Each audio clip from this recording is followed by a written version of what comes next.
Hey everyone, and welcome. Today we are diving deep into one of the most dramatic chapters in the entire Bible, Matthew 14. Seriously, this chapter has it all. A political execution, a mind-blowing miracle, and a supernatural storm at sea. So what on earth connects these three wild events? Well, that's what we're here to figure out. And really, it all boils down to this one question. What happens when our very human, very real fears and limitations crash right into a power and a compassion that has no limits whatsoever? Because this chapter, it's so much more than just a collection of ancient stories. It's a powerful look at that very collision. So here's how we're going to break it all down. First, we'll look at the three main stories. Then, we'll explore this theme of human limits, where we fall short. After that, we'll see Jesus' divine response to all of it. We'll unpack the incredible metaphor of getting out of the boat, and finally, we'll tie it all together and see why this chapter is still so relevant for us today. Now, if you just read Matthew 14 straight through, you might think, well, these feel like three totally separate episodes. And you wouldn't be wrong. We start with the grim reality of a political execution, then we pivot to this amazing miraculous feeding, and we end up right in the middle of a terrifying storm on the Sea of Galilee.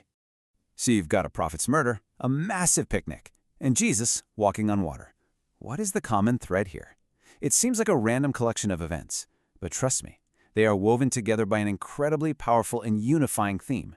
And to find that theme, that connecting thread, we have to start by looking at something we can all relate to, the very human weaknesses that are on full display right through this chapter. And our first case study is King Herod. The chapter kicks off with him. Now, he'd thrown John the Baptist in prison, not for some major crime, but because John had the guts to speak an uncomfortable truth. He called out Herod for his unlawful marriage to his own brother's wife, Herodias. And this table just lays it all out, doesn't it? Look at the difference. Herod's power comes from his job title, from his political position. Jesus' power, it comes from divine authority. And what drives them? For Herod, it's all about his ego and what other people think. For Jesus, it's compassion and purpose. This is exactly why Herod's gut reaction to hearing the truth is to, kill the person telling it. In this moment right here, it just perfectly captures how weak he really was.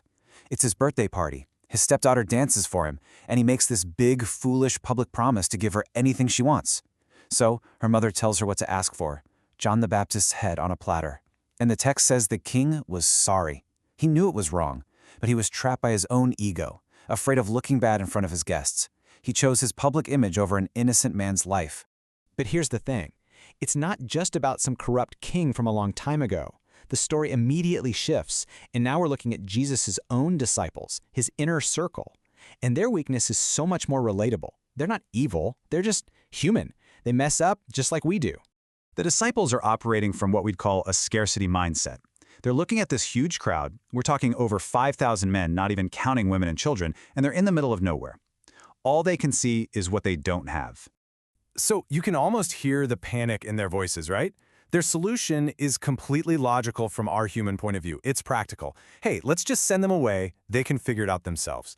They see a massive problem, look at their tiny resources, just 5 loaves and 2 fish, and conclude, yeah, this is impossible.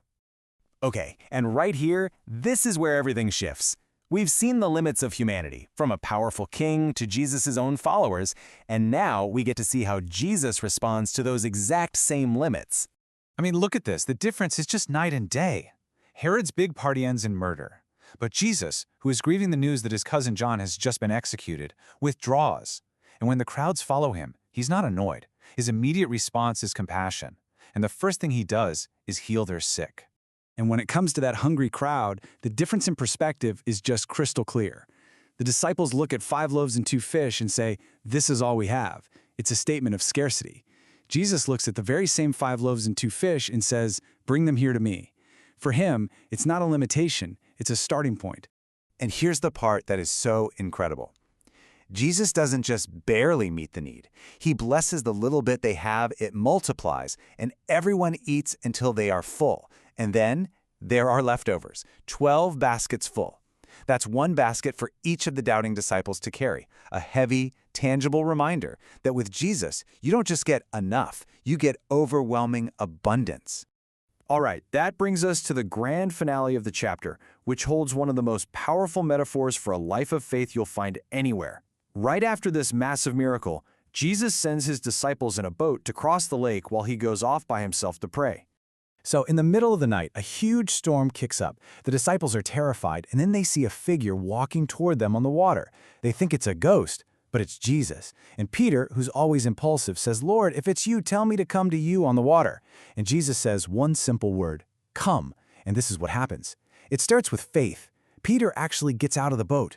Then focus. As long as he's looking at Jesus, he's doing the impossible. But then comes fear. He looks around, sees the huge waves, feels the wind, and he starts to sink. That's the failure. But in that moment of panic, he cries out, "Lord, save me!" And the rescue is immediate. Jesus reaches out and pulls him up. You know, when Jesus says this to Peter, it can sound kind of harsh, right? "You have little faith, why did you doubt?" But it's so much more than just a telling off, it's a teaching moment. Jesus is pointing out that the problem wasn't the size of the storm. The storm wasn't the real issue. The real issue was where Peter put his focus. And this is so important for us. Jesus didn't calm the storm before inviting Peter out. He invited Peter into the middle of it. The goal of faith isn't to get a life with no storms. The goal is to learn how to keep our eyes on the one who walks on top of them. You can actually see the transformation this event caused in all the disciples right here.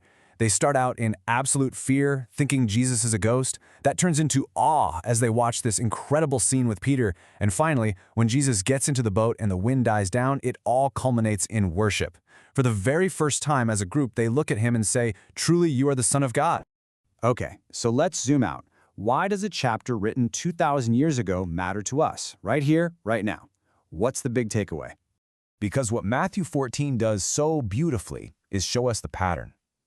It shows that whether we're dealing with the moral failure of a king, the practical limitations of the disciples, or the wavering faith of Peter in a storm, Jesus consistently meets our human weakness with his divine power and his limitless compassion. So, what can you actually walk away with from all this? Well, first, that your fears and your doubts, they're normal. They're human. It's okay. Second, that thing you have that feels like not enough, your time, your money, your energy, it's more than enough in his hands. Third, getting through your storm isn't about how strong you are. It's about where your focus is. And finally, remember that even when you lose focus, even when you start to sink, a simple cry for help is always met with an immediate rescue. So I'll just leave you with this thought to chew on.